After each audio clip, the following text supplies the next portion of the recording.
المنتخب خسر. طب تعال نشوف كابتن رضا عبد العال قال ايه على المنتخب. يلا بينا. كارثة وفضيحة، واسم مصر مش على بالهم، وسمعة مصر مش في دماغهم. المهم الكراسي، المهم الكراسي اللي هم قاعدين عليها. واحد مشي في 2019 يجي في 2024؟ ازاي؟ وبأنهي عقل وأنهي منطق؟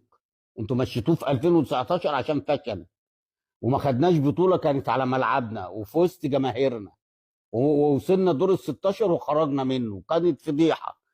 النهارده انت بتجيبه تاني بترجعه على انهي اساس؟ هل ان هو اتفرمط، عمل قضيه من اول وجديد، رجع بقى باسلوب احترافي، ذاكر وخد شهادات عشان يجي يمسك اتحاد الكرة تاني؟ واللي ماسك الرابطة بيعاند عشان